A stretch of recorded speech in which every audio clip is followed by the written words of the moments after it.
Yeah, I'm familiar with this. Actually, somebody called me on it, and I understand that we have a resolution on it at our next meeting.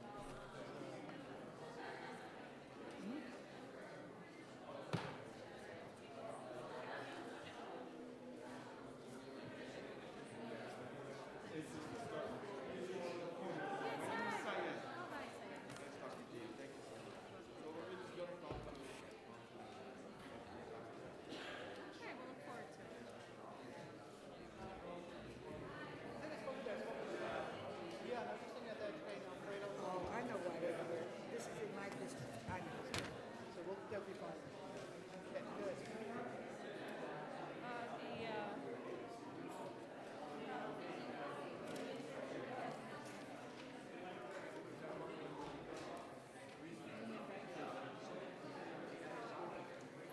So mine is going to my ordinance is going, It's to finance. it's going to finance? Yeah, because Oh, okay. it's sell of property. Oh, okay. So, but Mr. I wasn't sure who, it's half yours and half his. Yeah. So, but it doesn't matter which one of you intro is. No, It's yeah, like, you know. we're not gonna do it. So I just asked him to read it, Yeah, and ask for his introduction. just ask for his Go.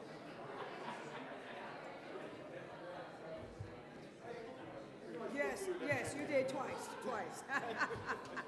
And I looked at this, Right, I yes, said, we yeah, spoke on the twice. phone. How you doing? Yeah, okay. Yes. He's around somewhere. Is it on here somewhere? Okay. Yeah, but this is where he's gonna land over All here. right. I know. Yes, yes.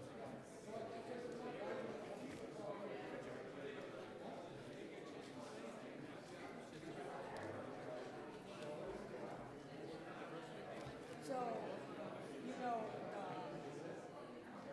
why I don't have this one, because they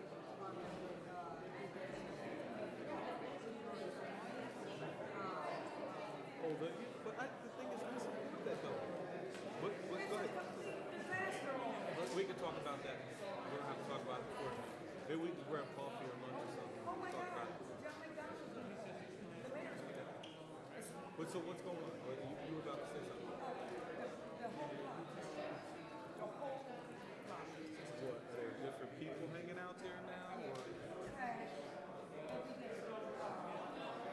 My guy, who works at the DTA, comes on the watch out. Picks up.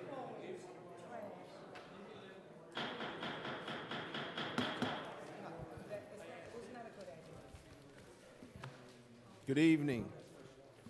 We'd like to call to order tonight's Common Council meeting, February 20th, 2020.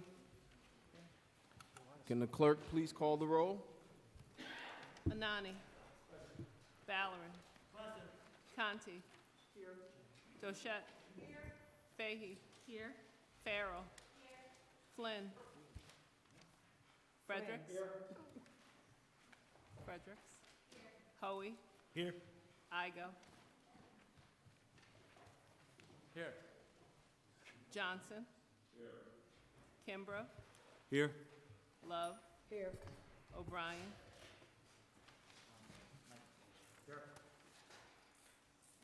Robinson. 15 present. Thank you.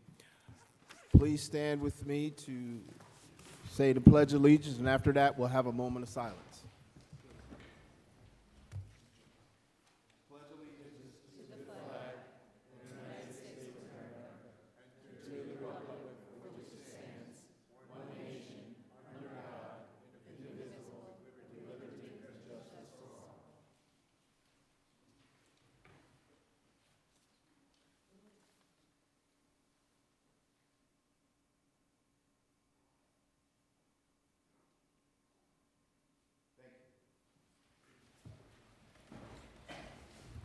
Now we move to our next item on our agenda, which is our public comment period. During this time, because of the number of people signed up, public comment period will be limited to 3 minutes. After 2 minutes, you will get a 1-minute warning remaining. You can talk about anything you wish to during public comment period. Please address myself with any comments as Mr. President or Chair. At this time, council members cannot answer any of your questions during public comment period. You cannot ask them any questions during public comment period.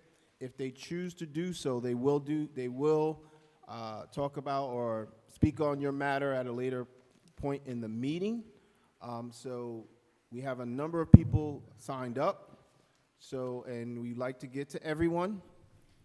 So if you feel the need that someone else has said what you wanted to say and you do not want to take the podium, that's fine. That will allow other people to speak as well. So with that being said, can the clerk please call the first speaker? Jean Solon.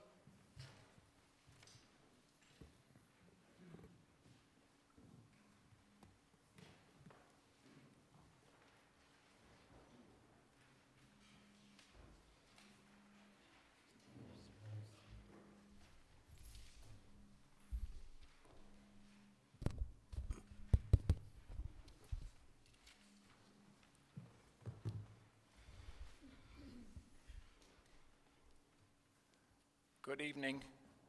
My name is Gene Solon. I live at 16 Prospect Terrace in the city of Albany. I'm an active member of the Helderberg Neighborhood Association and the Council of Albany Neighborhood Associations. I am, though, speaking on my own behalf this evening. A blood plasma center can have significant impacts on surrounding properties and neighborhoods. A draft ordinance number 44.112.19 has been drafted by Councilman Michael O'Brien and has the support of other members of the council also.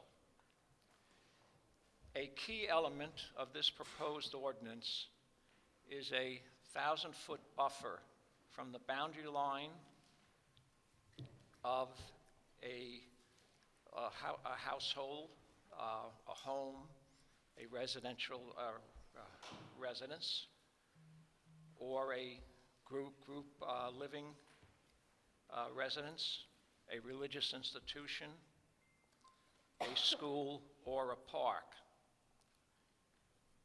Your vote, yes, for this ordinance is respectfully requested. Thank you for the opportunity to comment on this proposed ordinance. Thank you, Gene. And also, I forgot to mention, he did do it, but when you come to the podium, please state your name and your address for the record. Thank you. Can the clerk please call the next speaker? Saeed Zahur.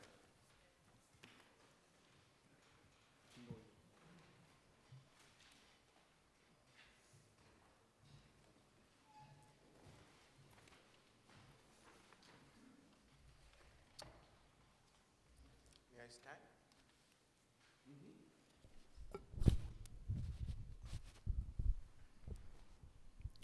Good evening, honorable council members. I would like to take this opportunity to address a Can you very... just state your name and your My name is address? Syed Zahur.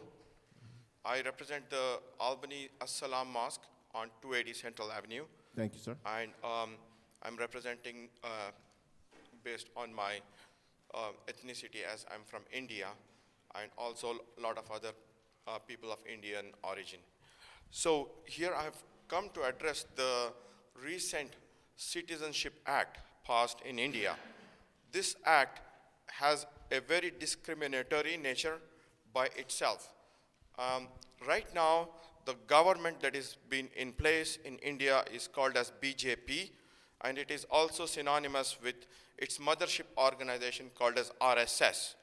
These both organizations work together. One is a political wing, another is a militia wing. This government has come into place and has been a beacon of hate and discrimination towards its minority community. One of the things that I have done is, according to this new law, everyone who is living in India becomes a non-citizen and will have to prove their citizenship with documents of lineage, with their date of birth of their parents and grandparents who are born in India. This is a horrifying, systematic way to eliminate a huge number of citizens and disenfranchise them from the electoral process and also the benefits of being a citizen of India. The burden of documentation to be proved is on the person, not on the government. Now, this was already implemented in one of the states in India called as Assam, and when they started to do that, about 2 million people were rendered stateless, and a lot of them are being sent to a detention centers which is same as Nazi concentration camps.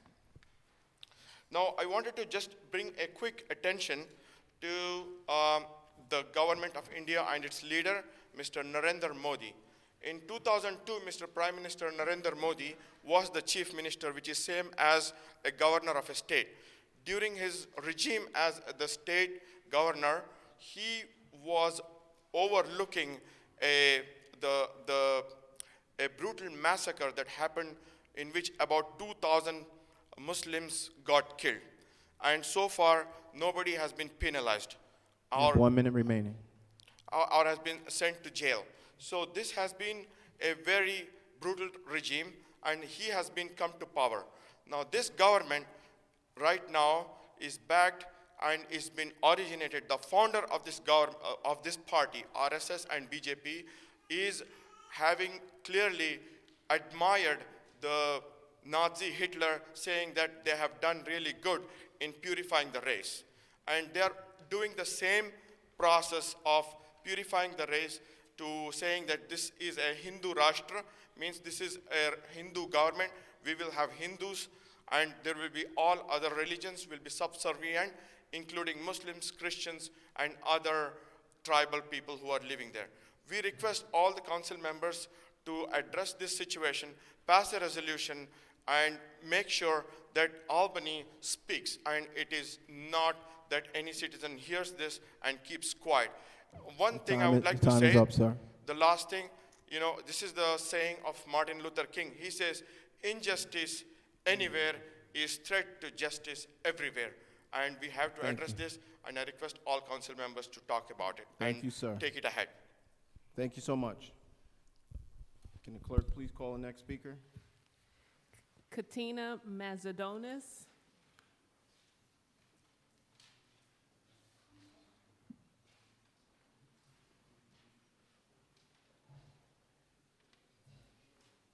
Hello, thank you, Mr. Chair.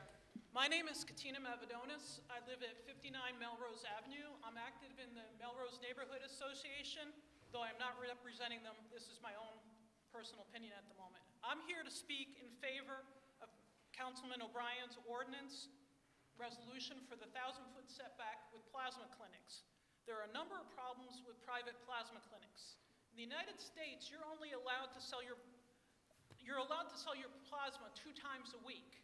Hospitals, the Red Cross, and other public entities only allow voluntary donations every 28 days. There is too high a risk to donor health with too frequent donations. Frequent plasma selling will hurt your immune system. In other words, you will get sick, and you will become immunosuppressed. Trust me, you don't want to become immunosuppressed. And who will pay? Also, doctors I've talked to and other medical professionals, if you're selling your plasma, they recommend every 4 months you have a blood test, a complete blood test, to see if you're anemic or if you have other problems with your white cells. Who will pay for this? In addition, when plasma clinics like CSL sell their plasma, they don't give out cash, they give out debit cards. So you can Google it, Google CSL plasma, and you can get, there are fees to the debit cards. So those poor donors who are thinking they're getting straight ahead cash are not getting cash. They're getting a donor card, $30 with a subsequent fee attached. So it can be strongly argued that these clinics are exploiting the most vulnerable and poor members of society for their own profit.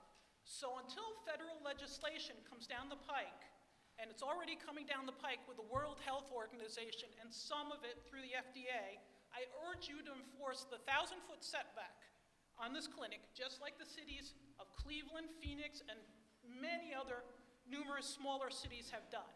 Thank you very much for your time. I appreciate it. Thank you. Can the clerk please call the next speaker? Dr. Sheikh Ubaid.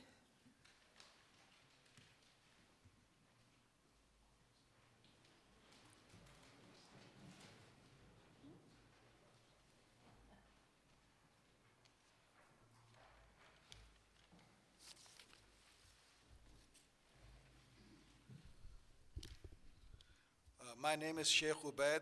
I'm with the Salam Mosque at 280 Central Avenue, and my neurology practice is at 63 Shaker Road, next to Albany Memorial Hospital. Honorable President and honorable members of the Common Council, salams, peace. Not far from here is the New York State World War II Memorial. Inscribed there are these sacred words made sacrosanct with blood, dedicated to the men and women of New York State who answered the call to serve in the armed forces and merchant marine of the United States of America during the Second World War. We thank the 1,700,000 who served. We honor the 61,997 who were wounded. We will always remember the 27,659 who died. And these New Yorkers died so that the evil of Nazism could be defeated and uprooted once and for all time to come. Never again, honorable members, was meant for all times and all places. Yet, an ultra-nationalist and religious supremacist movement that killed Gandhi and which adores Hitler has taken over India. And just as Hitler did, they have come to power through elections. In 2002, they killed, butchered, and burned alive more than 2,000 Muslims in the Indian state of Gujarat and raped more than 500 women. Narendra Modi supervised this pogrom. In 2005, I led a multi-faith and broad-based coalition, the Coalition Against Genocide, that successfully campaigned to get Narendra Modi's US visa revoked. Modi remains the only person ever to be banned to travel to the United States of America under the International Religious Freedom Act provision of US Immigration and Nationality Act, which makes any foreign government official who was responsible or directly carried out at any time particularly severe violations of religious freedom ineligible for the visa. Because of the time constraint, I will not go into the details of what this movement had done to the Christians, to the outcast of the 3,000-year-old apartheid caste system, and to the Muslims as well as other minorities.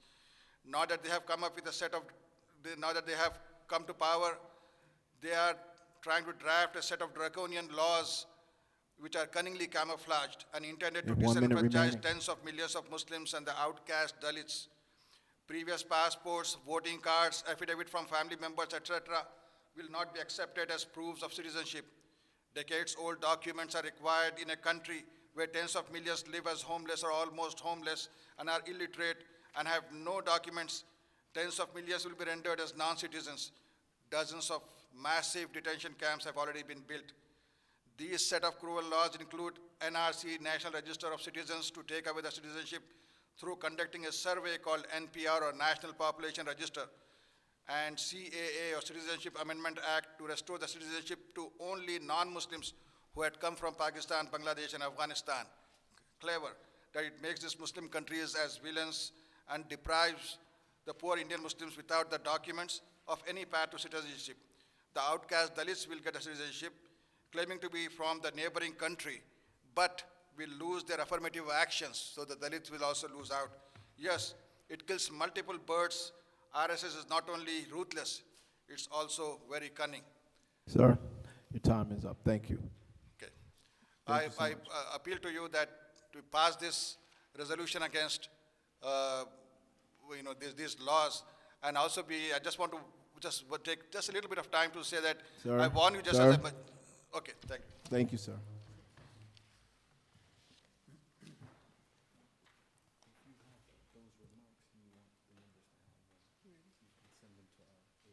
Sorry, can the clerk please call the next speaker? Sylvia Lilly.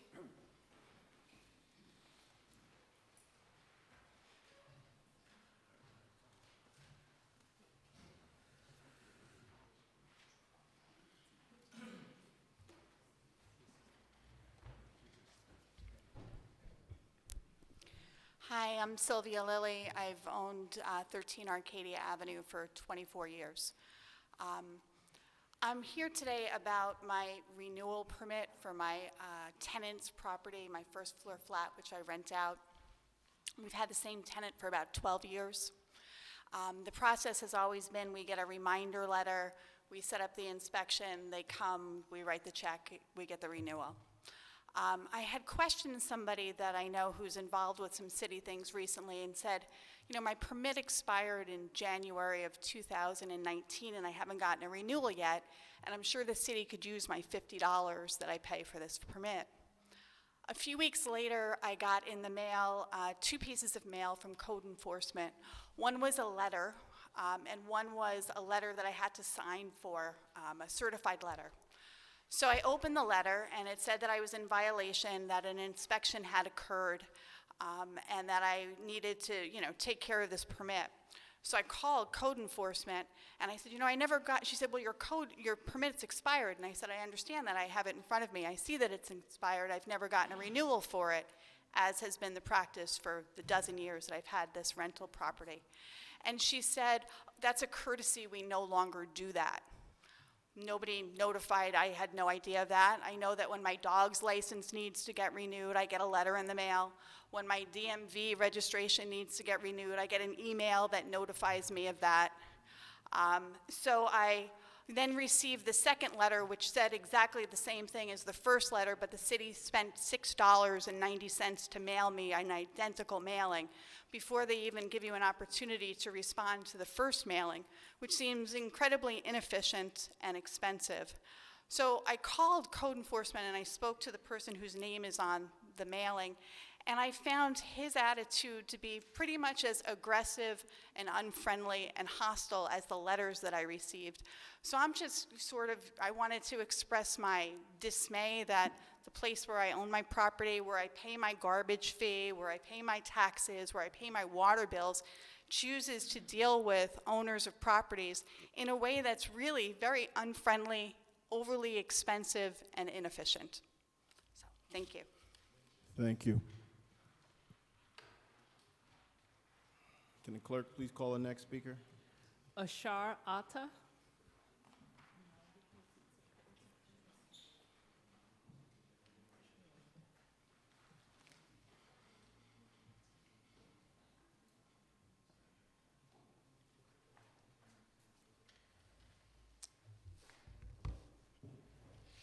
Good evening, Mr. President and honorable council members. My name is Ashar Atta, and I work at Albany Med. I've been working there for the past 15 years, and I'm here as a congregation member of the Masjid as-Salam on Central Avenue. I live on 11 Forest Avenue, Cohoes, New York.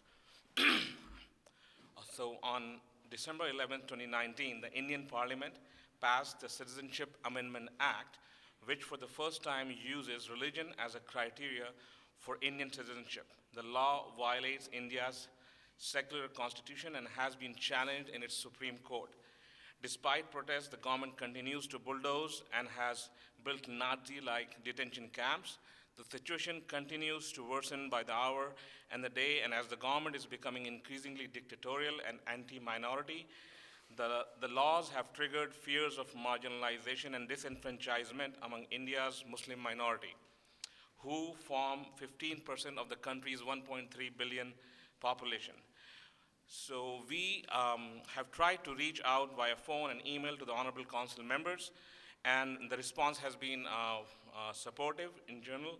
A legitimate question was raised at the point that pointed out that the city council should not concern itself with passing resolutions concerning laws passed in a far-off country, as its authority to introduce, adopt, and amend or repeal it is limited to the local laws.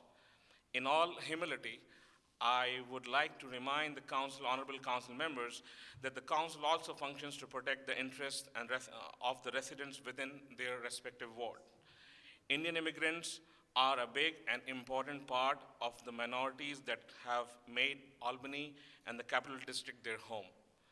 It is in the interest of the residents within your respective wards that the council members should consider passing a resolution condemning the anti-minority discriminatory laws, a democratic country like India that sits on the brink of fascism and genocide.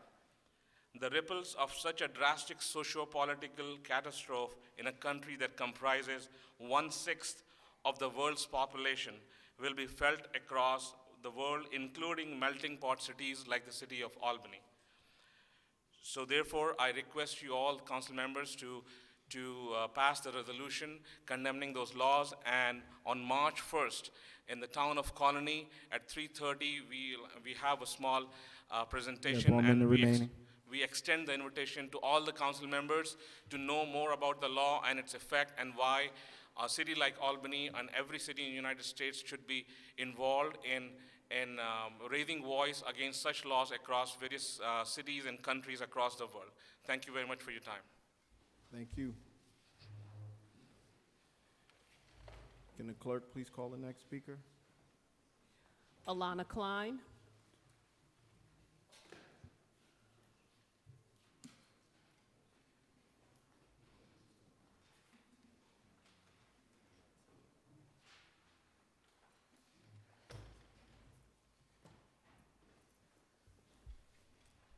Alana Klein, 29 Glenwood, 12208, now 12203. Last time I was here, I gave a pretty emotional testimony about my personal experience. I'd like to just expand on that a little, but first, before I do, I had heard from newly minted Chief of Staff David Galen that the State of the City address, that there were spaces reserved for public seating. I unfortunately, being that I was in the VA hospital and rehab, didn't find out about that until the last minute, but I hope that continues forward to next year and beyond. So unfortunately, I was unable to take advantage, if you will, but I have been through, some of you know my personal journey, well, most of you do. I have had basically everything in my medical history has been through the VA hospital. A couple minor surgeries, treatment for cancer, which I'm still in remission from, probably a half dozen or so detoxes, most recently rehab, which I got out Monday the 10th. Today's actually 60 days sober, knock on wood, so to speak. So I'm doing well with that. The main reason I'm telling you all this is because I'd like to speak my perspective on universal health care. I have never been charged one penny for any of that stuff from the United States government or from the VA hospital. In addition, I have prescriptions by the boatloads. And one thing I always hear is, you serve your country, you deserve it. And hell, maybe I do. I don't think I do, but maybe I do. But one thing kind of disturbs me about that statement. Okay, let's say soldiers and service members do deserve it. You have 1 minute remaining. Thank you. Let's say public servants do deserve it. Let's say police officers, city officials, firemen and firewomen do deserve it. Doctors do deserve it. That leaves one inalienable conclusion. At what point does someone not deserve health care? You're basically sentencing someone to a life of misery, pain, and eventual death. Everyone deserves health care. No war with Iran, believe survivors, boycott the NRA, Black Lives Matter. Assalamu alaikum. Thank you. Can the clerk please call the next speaker? Mary Bileby.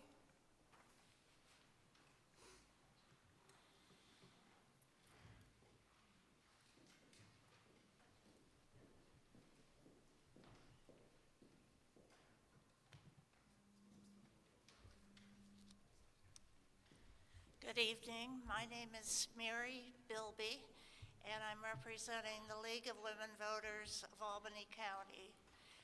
You may know that the League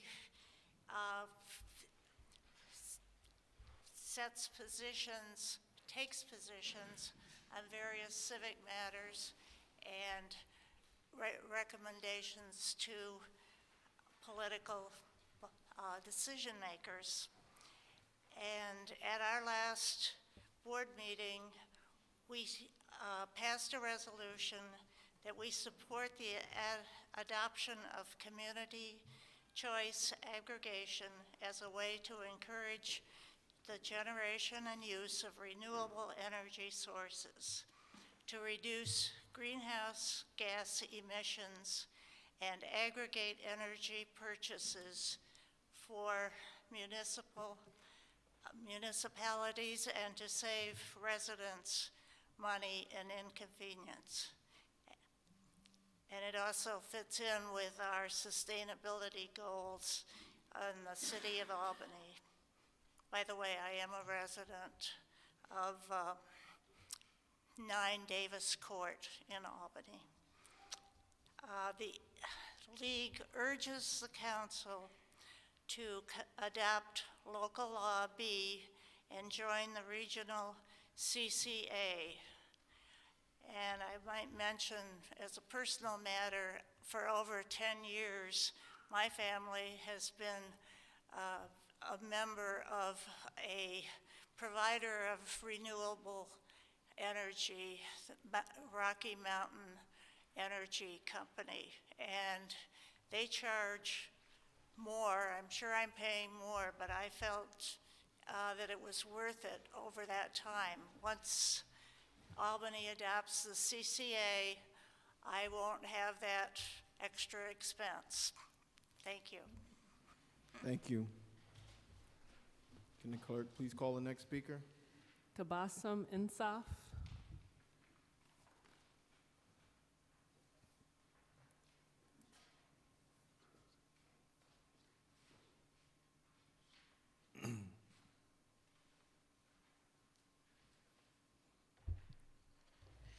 Good evening, Mr. President and the honorable council members. My name is Tabassum Insaf.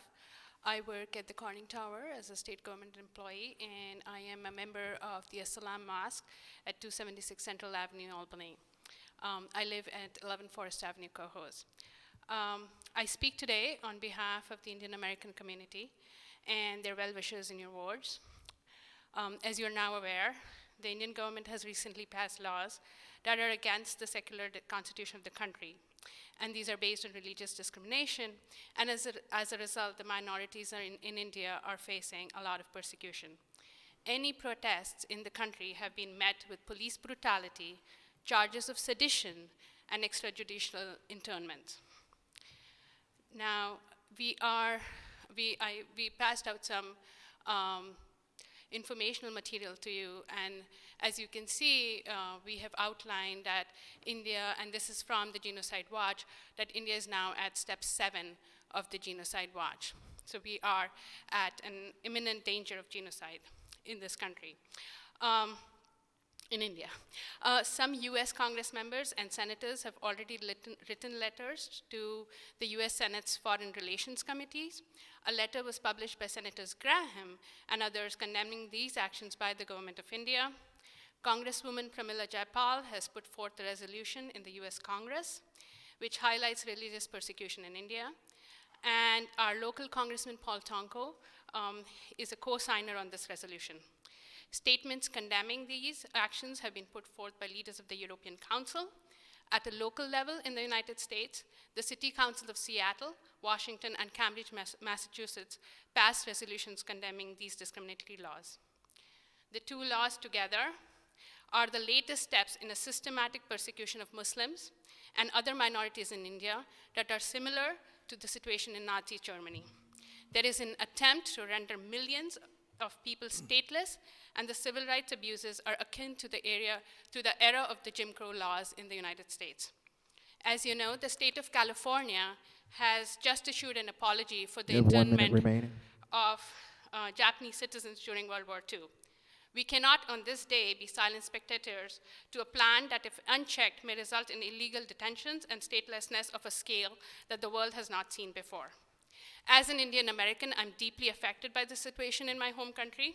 I'm afraid of the consequences to my family and friends in India.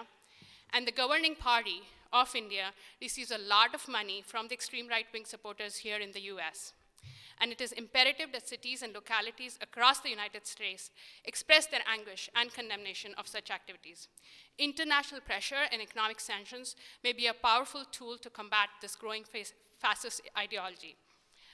We hope that the City of Albany will pass this resolution similar to those in Seattle and Cambridge. And we understand that this will be a symbolic event, but it will have a positive impact on the local American population from India living here in Albany. I understand that the right to protest and express my concern in the city where I live and work is a privilege that is not awarded to my family and friends back home in India. Time is up, ma'am. Yes, thank you. And I thank you, the council members of Albany, for ensuring this right here. Thank you. Mr. Kimbrough, we've reached our 30-minute time limit. Would you like to make a motion? Motion to extend 30 minutes. Second? All those in favor? Aye. Those opposed? Motion passes. Can the clerk please call the next speaker? Zachary Simpson.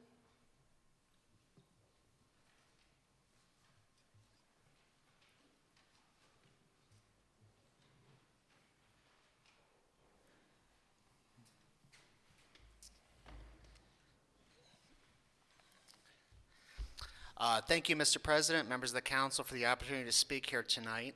My name is Zachary Simpson. I live at 175 Homestead Avenue in the city of Albany.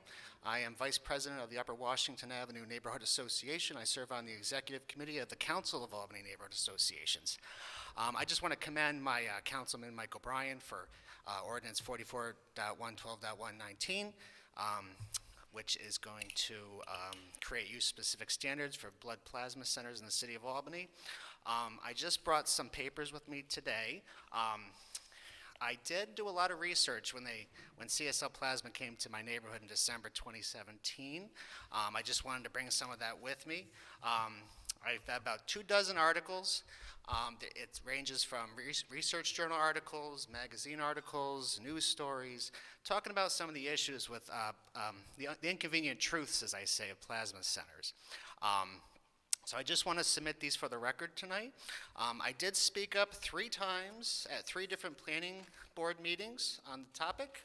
I also spoke up at both of the subcommittee meetings of the Common Council, where this was taken up. So I did bring one of the statements when I spoke up there. When I brought one of the statements at the planning board, one of the statements at the Planning, Economic Development, Land Use Committee, and I would like to submit them for the record tonight. So. Thank you. Vote yes. Thank you. You can just bring them up here. Thank you.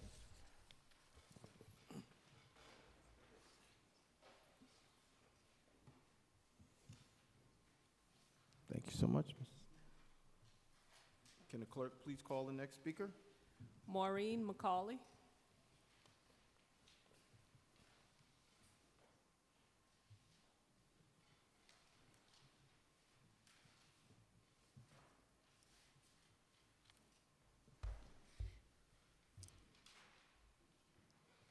My name is Maureen McCauley. I live at 17 Danker Avenue, Albany, New York, and I am here to speak in favor of Councilman O'Brien's resolution, ordinance number 44.112.19, the 1,000-foot offset for a blood plasma donation center.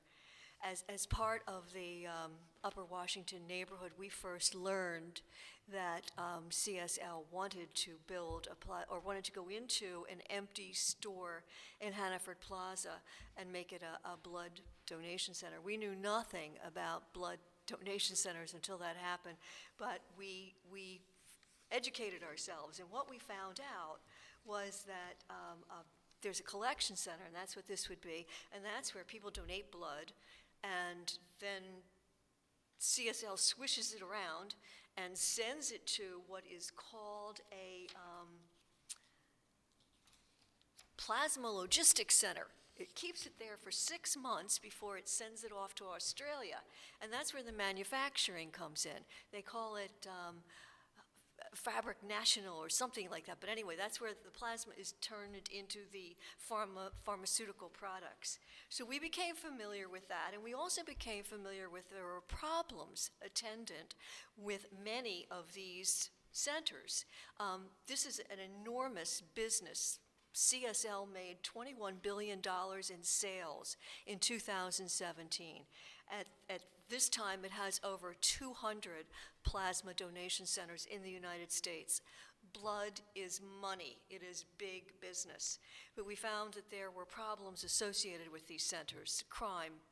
I think Mr. Simpson details most of that in what he gave you, but increased crime, increased need for a police presence. And that all says we are only 300 feet away from this. This is practically in our neighborhood. There is a park, there is a playground for toddlers there. The school on the other side You have 1 minute has remaining. resource there. Okay, and so an offset is definitely essential. I think that's the better approach. The designation of this as light manufacturing is, if this is allowed to go into effect, with some 400 locations in Albany that are available, that is going to mean that it is going to be a feeding frenzy for blood donation centers because, as I said before, blood is money. I think the resolution is a reasonable way to allow this collection center to do business while shielding residential areas, schools, places of worship from harmful secondary effects. Thank you. Thank you. Can the clerk please call the next speaker? Vincent Ragusa.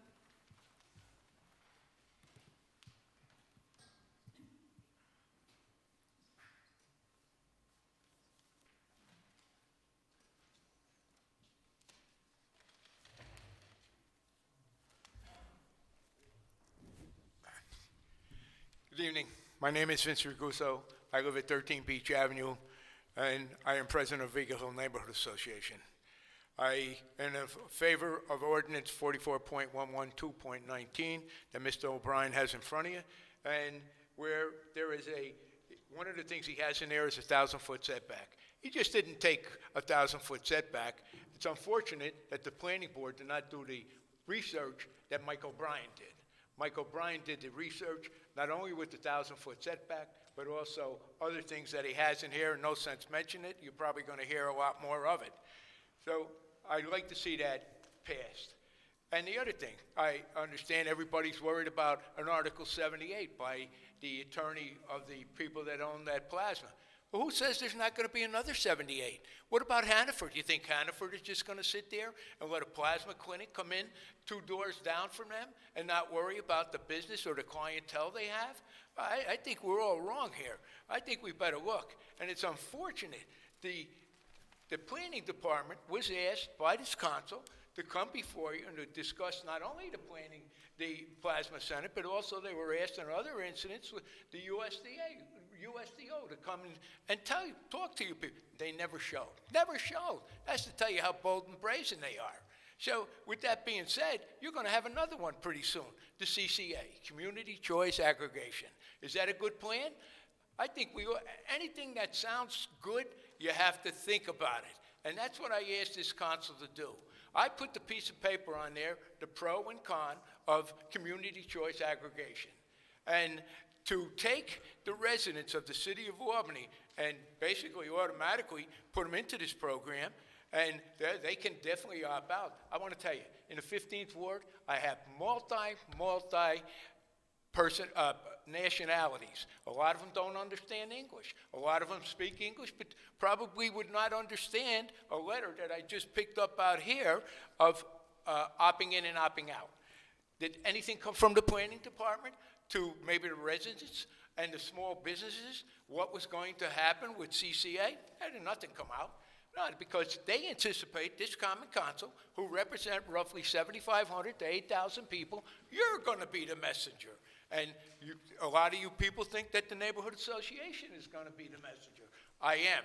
I will have a person from CCA come and talk at my meeting. So how many people do you think I get in my meeting? Anywhere, the last meeting I had 70 people. A very small percentage of what you represent, 75 to 8,000 people. So who is going to tell these people, well, you're no longer with National Grid. You're now with, we'll say, another utility. And what happens if the person doesn't want another utility? I told you, half the people in the 15th ward have trouble writing English. So would they know how to opt out? What would they do with an opt-out letter? Would they rip it up? Would they read it? So it's going to come in the water bill. Raguso. The only thing in the water bill is nobody opens it. We get little things in the water bill, we throw them away. We're only interested in paying. And the same thing will happen with this. Thank you very much, people. Thank you. Give it a Mr. lot of thought. Thank you, sir. The next speaker. Margaret Harrigan.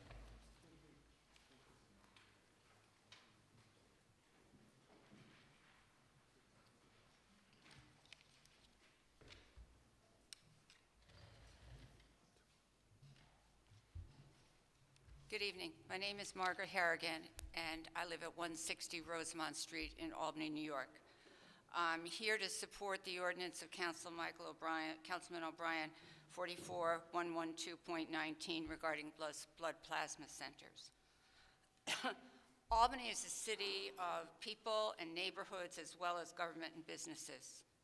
There's a balance required to keep cities places that people of all ages and backgrounds wish to reside. We need livable residential neighborhoods as well as economic activity. The City of Albany's, and I realize most of you here know a lot more about it than I, the City of Albany's Unified Sustainable Development Ordinance, which was adopted in 2017, recognized that equally important to economic development and reinvestment was the need to protect and preserve the city's residential neighborhoods and to promote the city's public health, safety, and general welfare. And the USDO spelled out these requirements for neighborhoods and welfare in its purpose section. The proposed ordinance by Councilman O'Brien supports these purposes. The traffic and welfare concerns that CSL or any other paid blood plasma center, and it has many rivals or wannabes, will bring to any of Albany's neighborhood shopping centers or strip malls are major issues. For example, in the instant case, the disruption to residents and customers by individuals coming in bunches, up to 200 a day, which is one of the goals at a presentation made by the company to the planning board, will create traffic backups on already busy streets and dangers to individuals crossing Central Avenue near Colvin, or to other streets. What's happening at 900 Central, or could happen in Delaware, the South End, the North End, any part of the city.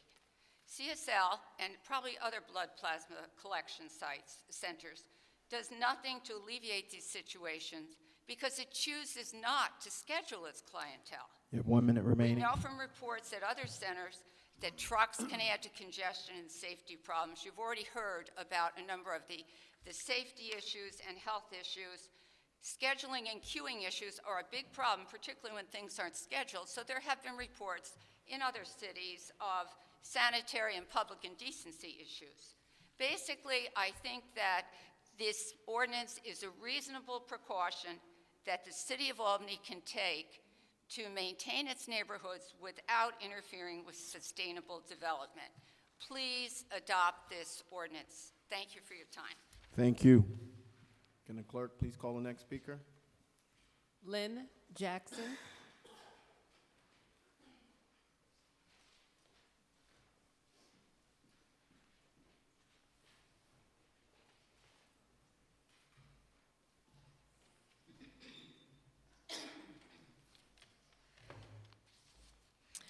Good evening. My name is Lynn Jackson. I live at 223 South Swan Street in Albany's South End. And I'm here tonight to ask the council to please support the resolution reaffirming the City of Albany as a welcoming city, expressing the Common Council's solidarity with Albany's South Asian community, regardless of religion and caste, and opposing India's National Registrar of Citizens and Citizens Amendment Act. I believe that it is very important for the City of Albany to support this ordinance. The City of Albany has a history of supporting human rights. And you may think, well, India is, half a world away. However, the situation in India is quite dire right now. And I think that all people should stand up and say, look, what India is doing is wrong. It is simply wrong to take away the citizenship from 200 million people solely because of their religion. So I urge you very much to support this issue. To learn more, there is a lot to learn. I am only beginning to learn about it. There is going to be a presentation about this issue on March 1st at 3:30 p.m. at the Colony Town Library, and I would urge more people to go and learn about the issue. In addition, I think it's important that we support this because I think what's going on in the world today is more of a trend towards right-wing extremism. I mean, look what's in the White House. I mean, I think that we need to affirm the humanness of all people, and that we really need to support each other, and this includes this resolution to support the people in India. Also, we have to remember that the city of Albany is a leader on this. We are, of course, the capital of New York State, which is, a very large state in the United States. And I think what this council 1 minute remaining. decides does matter. So I do hope that you will support that resolution. And I just want to take a moment to talk about another topic. Right now, we are in the middle of a climate crisis. Save the Pine Bush last night had Extinction Rebellion come and speak to us. And I believe that the city of Albany should support community choice aggregation. Thank you very much. Thank you. Can the clerk please call the next speaker? Ann Erling.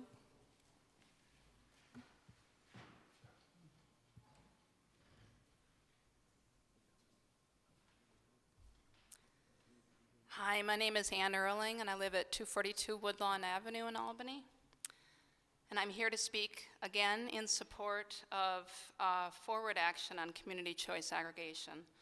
I was very excited to see the City of Albany begin to consider community choice aggregation, and I'm really happy that we've gotten to this point. We aren't fully done, though. We still need you to pass enabling legislation. We need MEGA to put forward a good rate plan, and we need you to vote to select that plan. We also need to make sure Albany residents know what a great opportunity joining this CCA is. Let's not forget that we are in a climate crisis. We must lower our collective carbon footprint this year, then more next year, then more each year after that. Each one of us can change our light bulbs, can change our appliances, change our driving habits, change our energy supply companies, but lots of us won't, not because we don't care about the climate crisis, but because we care about so many things, and that makes us distracted. We don't have time for distraction on this issue. We need the boost that you can provide by linking Albany with the regional CCA being formed. It will be exciting to see our collective carbon footprint dip in one fell swoop when we finalize our switch to the green electricity of the CCA.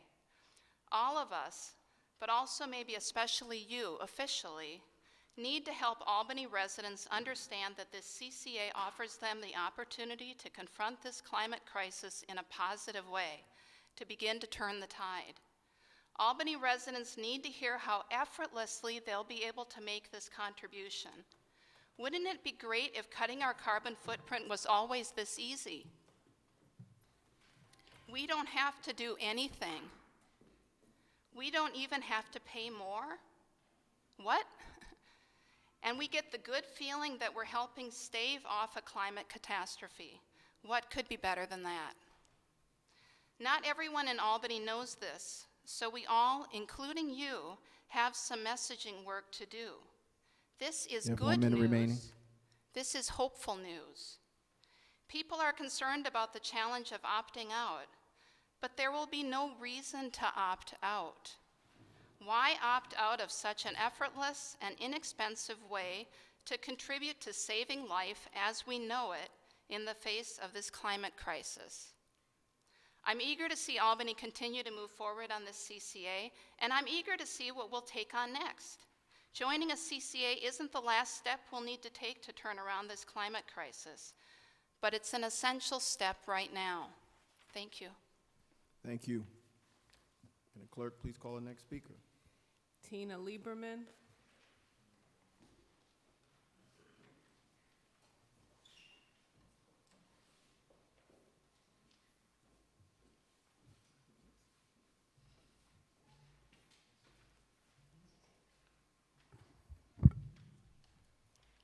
Hi, Tina Lieberman. I live at 30 Aspen Circle, and I am a member of the Sustainability Advisory Committee.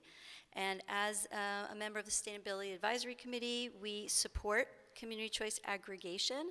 We commend this council for investing their time and energy and taking the steps necessary to bring Albany into the aggregation. And we do recommend that the city pass the enabling law, Local Law B, so that it can participate in the RFP for the aggregation. That's what the law would allow us to do. CCA, Community Choice Aggregation, is also endorsed, as you heard, by the League of Women Voters of Albany County and the Sierra Club Hudson Mohawk Group. And Sierra Club chapters all around the state are also very much invested in community choice aggregation. As a resident, I support being part of a renewable energy aggregation like this one, with the goal that the aggregation will give residents more renewable energy than they can currently get with National Grid, which is around 65% if you include nuclear, and or 100% green energy. It has that promise, that potential. I can't think of anything more impactful we can do to address the climate crisis. The city spent a lot of time and a lot of money to switch 10,000 streetlights to LED. That reduced our carbon footprint a lot. According to NYSERDA, joining the aggregation would be the equivalent of switching 560,000 lights to LEDs. So that's, we spent a lot of money to do 10,000. We have to spend no money to do the equivalent of switching to 560,000 lights. That's 56 times the punch. NYSERDA considers joining a CCA a high impact action item in their Clean Energy Communities program. It will be the most affordable way for people in our city and the capital region to access renewable energy at a price 1 minute remaining. that is lower or competitive with National Grid. And just looking larger scale, this will be a signal to the large scale renewable developers that people are looking for ways to address the climate crisis. We want solutions, and this is one of them. So it will drive the renewables market forward. It will help New York as a whole reach its clean energy goals too. The new Climate Leadership and Community Protection Act calls for the state to reduce its total greenhouse gas emissions by 85% by 2050. This is a way to get there. And of course, other cities look to us as the capital of New York State, and other states will look to us too. So I'm just happy to see that we've created that as part of the law, there will be an oversight board to monitor this pilot. Thank you. And I just appreciate all the thought and time and energy that's gone into this so far. Thank you. Thank you.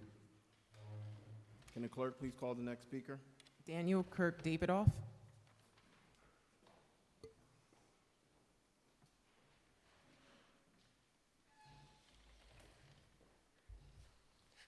Hi, Dan Kirk Davidoff, 35 Dove Street in Albany.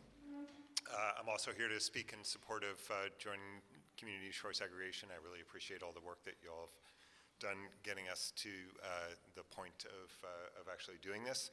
I just want to, I think the point I'm going to emphasize is that, these choices about where we get our energy from are being made. Someone's making the choice. And choosing to let National Grid do it when we've seen National Grid's kind of passive attitude towards things that would save energy and save carbon. We had to go and buy our streetlights from them because they wouldn't take the obvious gesture that they could have done a couple of years ago and change over to LEDs themselves. I think, it's one of the great things about democracy is that we get to make some choices together and save ourselves as a community money and avoid negative impacts on the planet through a choice that we can all make right here. This is a great opportunity for the city to take some responsibility for, for the costs that we impose on the world to have a comfortable lifestyle. And I really appreciate your willingness to take this on, and I hope you'll pass the enabling legislation to get us moving towards joining the CCA aggregation from the capital region. Thanks very much. Thank you. Can the clerk please call the next speaker? Tim Looker.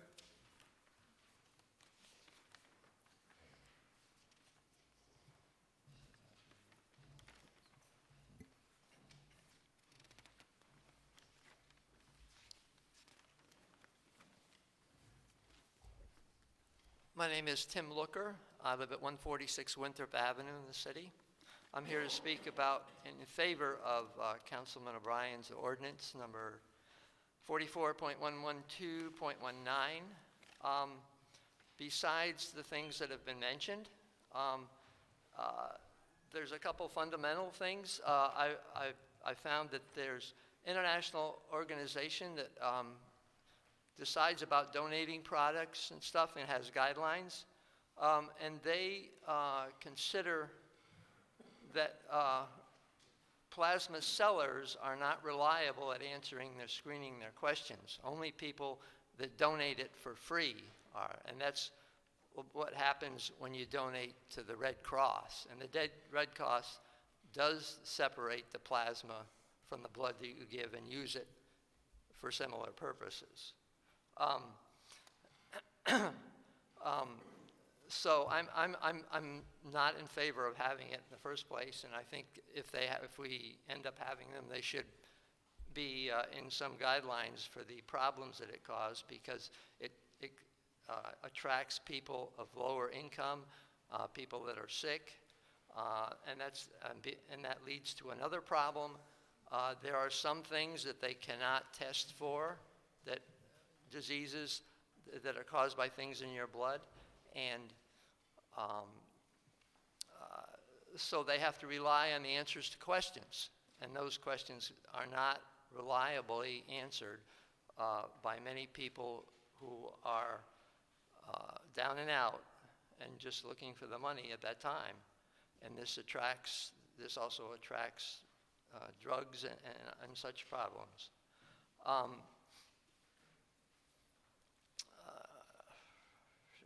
There's one thing, I didn't have a lot of time to research this, but there's a Creutzfeldt-Jakob disease that causes or is associated with autoimmune diseases, and You have 1 minute remaining. it cannot be tested for in the plasma that people give. They have to rely on the questions that they answer. I thank you for listening to my opinion, and have a good evening. Thank you, sir. That concludes tonight's public comment period.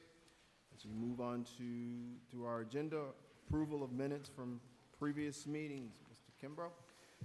Thank you, Mr. President. Motion to approve meeting minutes for the January 23rd, 2020, and February 3rd, Thank you. 20. So a second. All those in favor? So ordered. Approval of minutes. Moving on to considerations of local laws. Ms. Fahey. Thank you, Mr. President. I move to amend Local Law B of 2020. Thank you, Ms. Fahey. Law B is amended.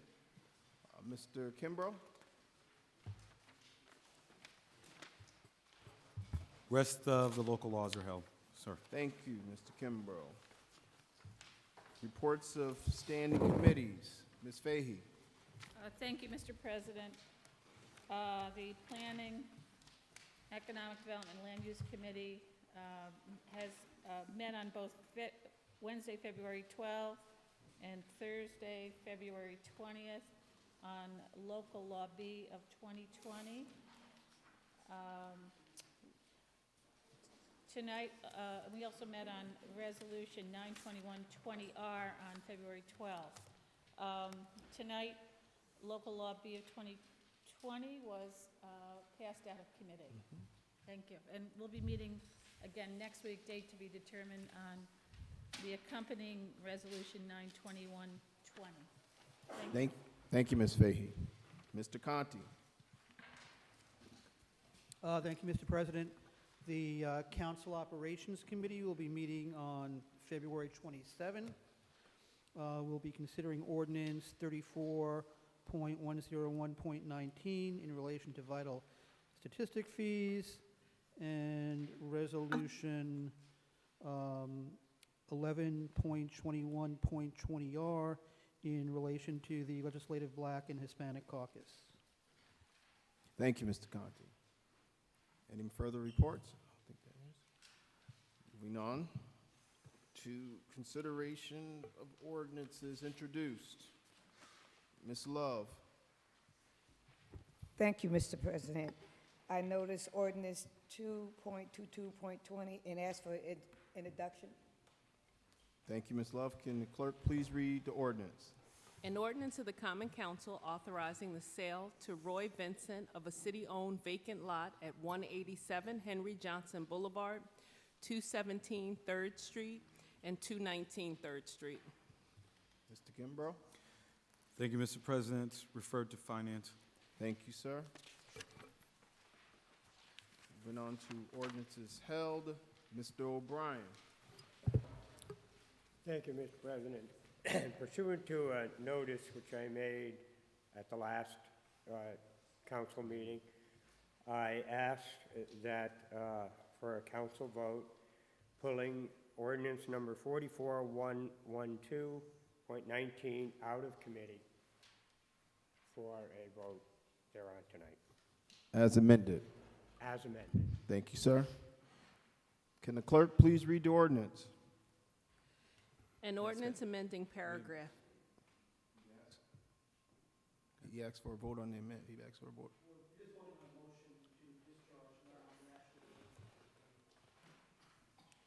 Okay, thank you.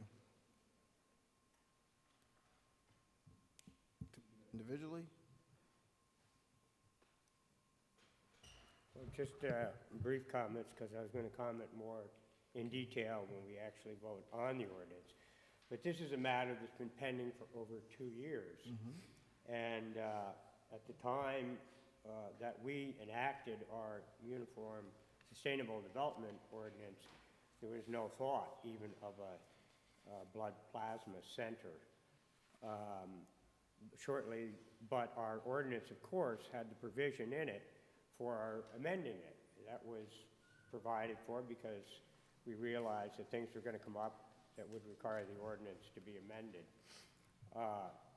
And it did. Shortly after we adopted the ordinance, an application was made for a blood plasma center. Excuse me, Mr. President. I'm looking for a sec. Is there a second on his motion? I'll second. Mr. Ballard, seconds? But discussion is on the motion to discharge, Discharge. not on the merits Yes. of legislation. Yes. So there's So a sec. I'll make my comments. When we go, yes. when Thank you, we Mr. vote on the O'Brien. ordinance. So there is a second on the motion to discharge. Okay, can the clerk please call the roll on the discharge? Anani. Yes. Ballerin. Yes. Conti. Doche. Yes.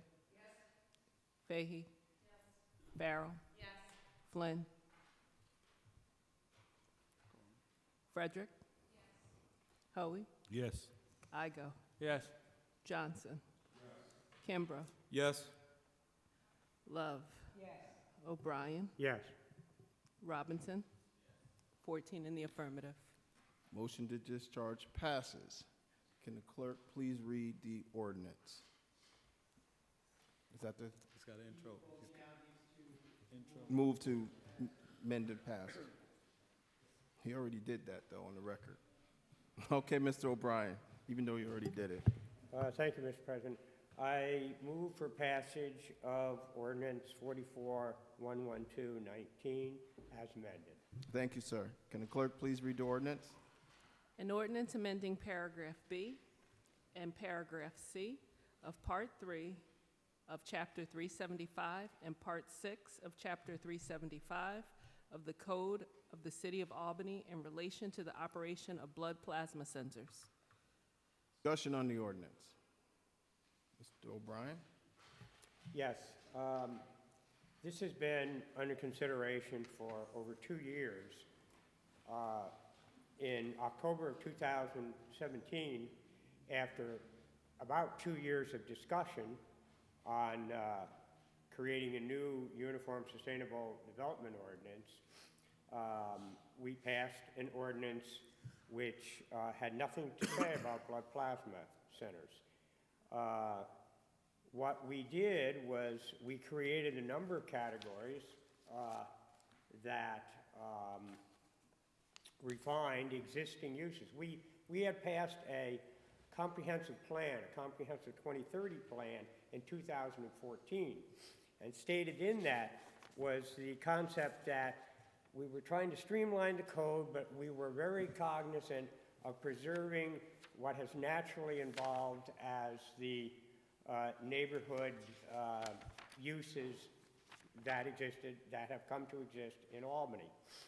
And among these was some commercial uses, never a blood plasma center. And of course, a blood plasma center is a center that solicits, not donations, solicits plasma for pay. And I'm holding up a copy of the Schenectady Gazette from earlier this week, in which the same company that wants to operate a blood plasma center in Albany advertises earn up to $400 this month. Now that's kind of hard to do because the average, that would require minimum of 8 donations a month, 2 a week. The average person who goes into this center doesn't realize it, but the average person who is accepted is only paid $30, not including the deductions that automatically come off the ATM card that CSL Plasma is going to give them. So it's kind of deceptive. I think it victimizes people, and we've heard an awful lot of public comment tonight about the health hazards and some of the other ancillary problems that have been found with for-profit blood plasma centers in other cities. So at the time when the applicant made its application, it went, of course, to the planning department, who refused it. They said, the planning director, who was the principal author of the USDO, so he knew something of what he spoke, said it cannot be done without an amendment. It went to the zoning board back in 2018, and they declined it. They sent it back over to the planning department, where initially the planning director in December posted an amendment. He sent it to the council actually it was in November 2017. He sent to the council a whole list of amendments. It was at the end of the last council, so we chose not to pass it. We were waiting for the new council, this council, to entertain all of the amendments that the planning director was suggesting. But he put language which was on the website for the planning department for the best part of a year. And it said it should have 1,000-foot separation from residential, school, church, and then it went to the planning board, who made a recommendation of 500 feet and sent it to the council.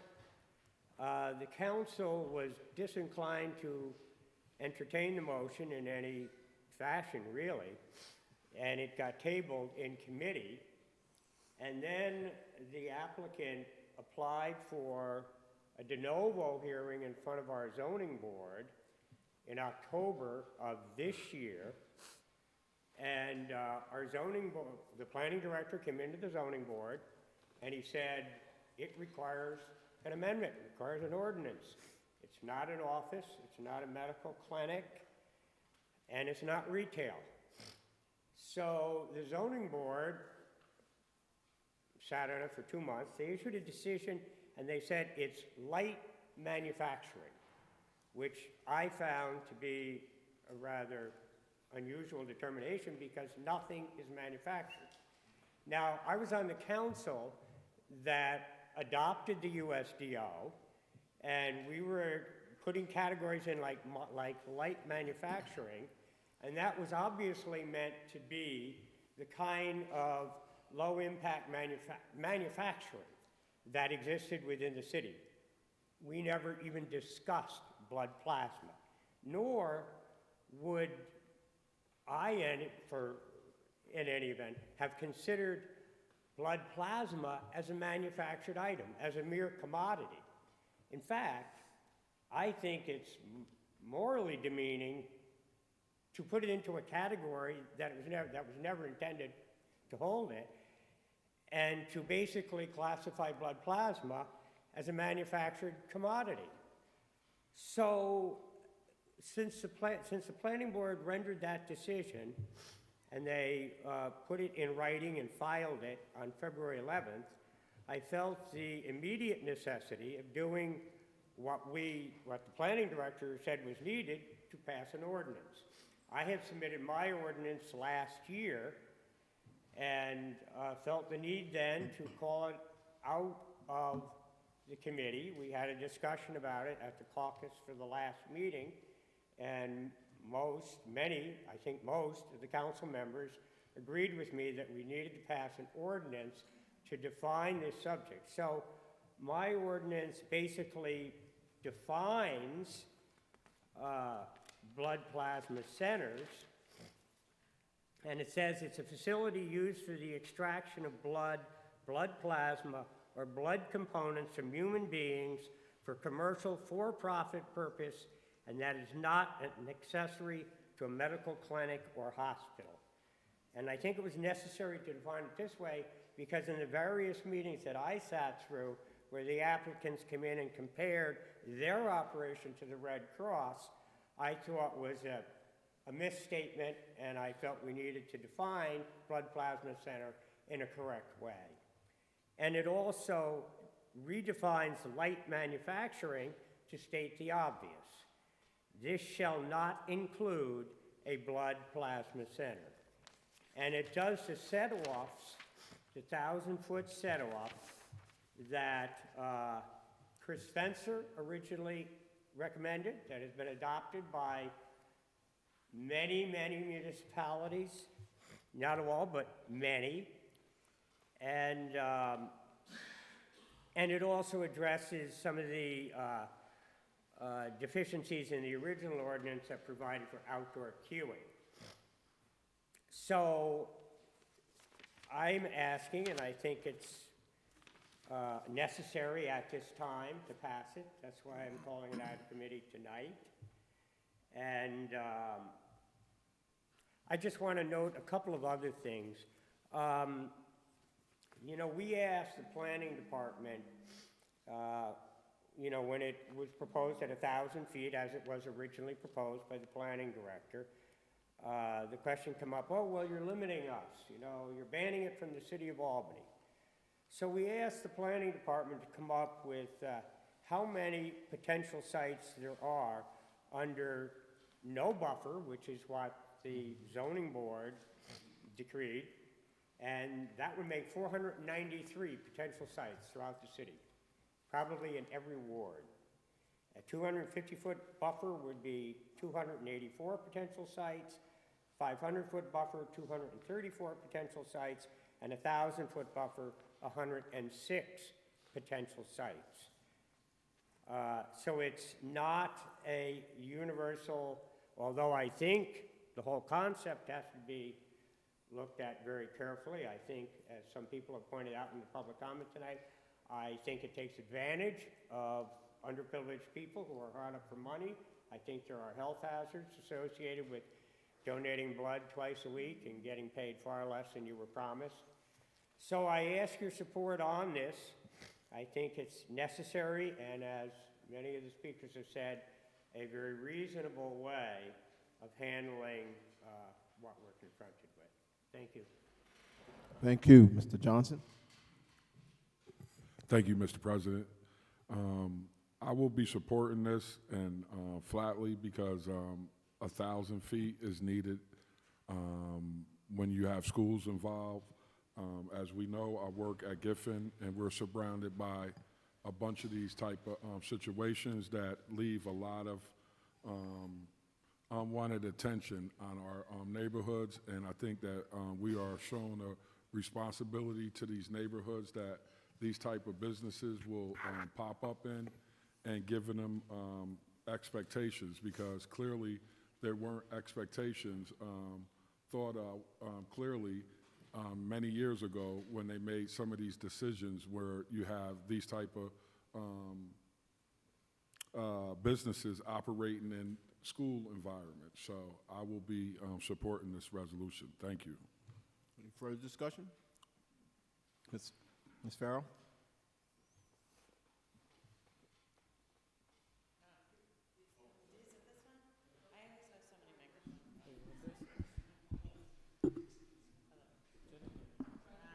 I'll go Bob Barker.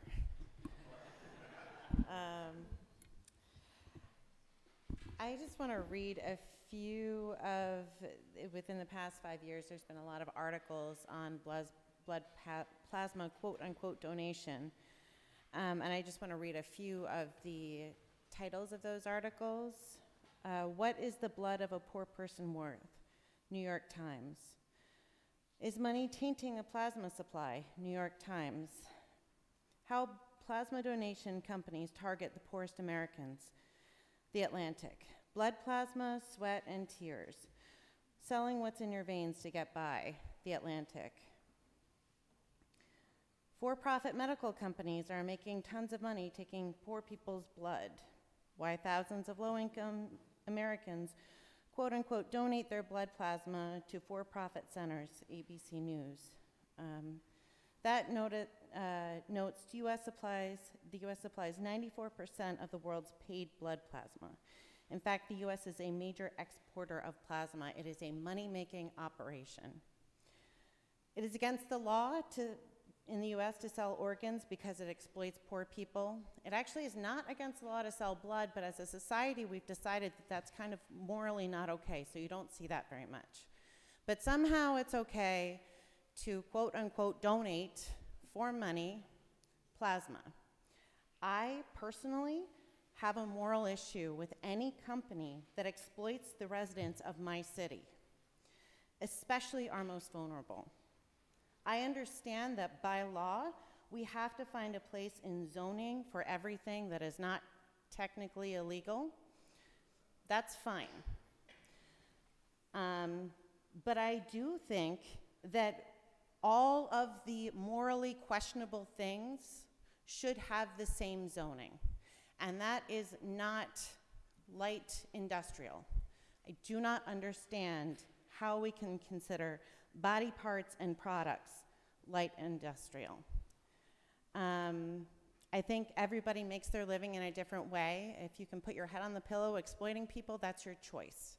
My choice is to support this resolution and anything we can do to protect our citizens. Thank you, Ms. Farrell. Further comments? Mr. Ballard?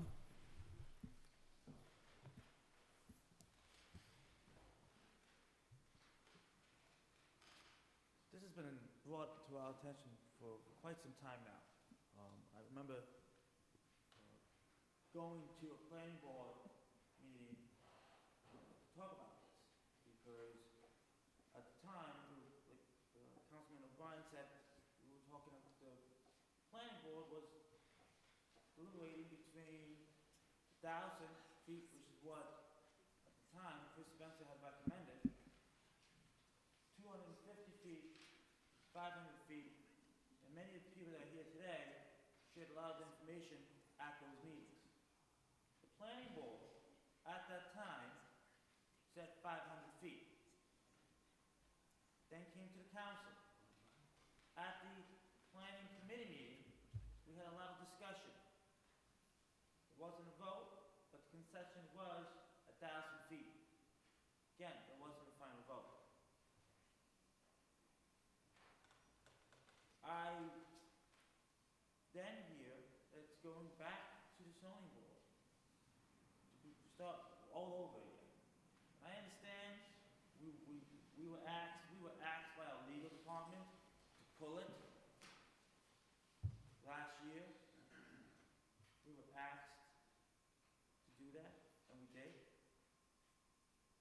But we didn't do that with the intent that we get passed over. And that's kind of what I felt was tempted by going to the zoning board. If we follow the process that was started by the planning department, it should stop here. So, we should be consistent. We tell other individuals they have to go through a process, and they don't get the votes, they don't get their process, they don't get their project. That's how life is. You don't get your votes, you don't get your project. This didn't get the votes. 500 feet.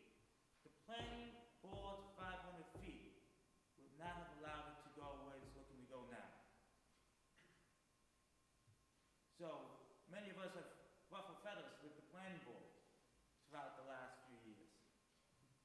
But even the planning board's 500 feet would not have allowed it to go in the site that it's going in. And then we need to look at the bigger picture. Why Central Avenue? Why not Weston? Why not Gilderley? Why Central Avenue? And we know why. We know why. We know that the people in Gilderley may not feel the need to sell their blood to feed their families. People I represent might feel that need. And that's not right. That's not right. So, I look forward for us to continue the original process that was put forward, to go through the planning board and to come to us. And a lot of research was done on this. A lot of municipalities do it many different ways. Some are 500 feet, some are 1,000 feet, some are more than 1,000 feet. We as a council thought 1,000 feet was fair. So I appreciate the fact that Councilman O'Brien is bringing this back up. I ask my fellow colleagues to push this forward. If they want to put it in Gilderland. Put it in Greenbush. Stop putting it in Central Avenue. Thank you. Thank you, Mr. Ballard. Mr. Hoey? Thank you, Mr. President. I want to thank Mike O'Brien, Councilman O'Brien, for putting this forward. I'm glad that we're going to get to vote on it, and this is the first step of many to correct some of the problems in the USDO. Thank you, and I hope everybody supports it. Thank you, Mr. Hoey. Seeing no, Mr. Anani? Thank you, Mr. President. I rise in support of this resolution, and I would like to echo some of the sentiments that were shared earlier as it relates to type of individuals that some of these blood plasma centers attract, and some of the activities that usually typically take place as it relates to crimes. But also looking at, I used to live on the Upper Washington neighborhood, and I recall always walking to Price Chopper and also visiting the Montessori school. Again, this is less than 1,000 feet away from the Montessori school, which as an educator, it brings me serious concerns. In closing, I just really want to thank Councilmember O'Brien for his tremendous leadership on this issue. Clearly, the council member did his homework, and this is a step in the right direction with this resolution. Again, this is an example of the community and government working together. The community wins. So I just want to thank the council member for his leadership, and I will be voting yes on this resolution. Thank you, Mr. Anani. Seeing no further discussion, can the clerk please call the roll? Anani. Yes. Ballerin. Co-sponsor, yes. Conti. Yes. Doche. Yes. Fahy. Yes. Farrell. Yes, co-sponsor, please. Frederick. Yes. Hoey. Yes, co-sponsor, please. Igo. Yes, co-sponsor, please. Johnson. Yes, co-sponsor. Kimbrough. Yes. Love. Yes, co-sponsor, please. O'Brien. Yes. Robinson. 14 in the affirmative. Ordinance passes. Right, Mr. Kimbrough. Thank you, Mr. President. Rest of the ordinances on the agenda are held. Thank you.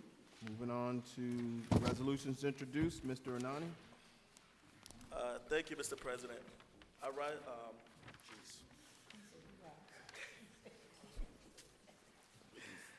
I ask that resolution 142220R and ask for its introduction. Thank you. Can the clerk please read the resolution?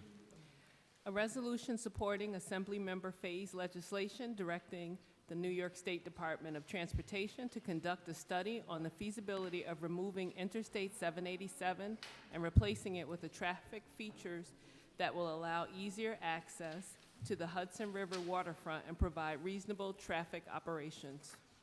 Thank you. Mr. Kimbrough.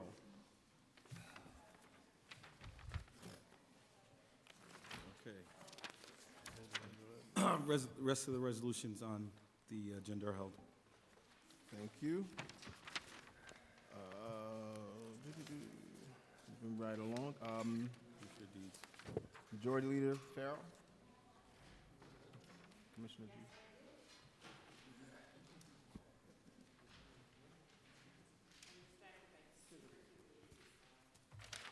I'll take care of it.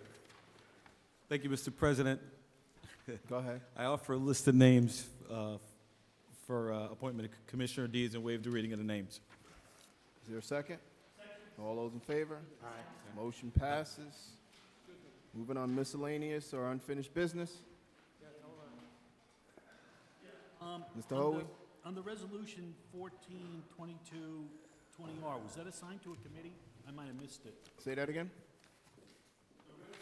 That was introduced, 142220R, was that going to go to a committee? No, sir. Just being held. No, just holding it for the next meeting. No committee. Mr. Igo? Oh, I thought you had. Mr. Ballerin? I just want to take this time to publicly thank council members for the kind words and the gift.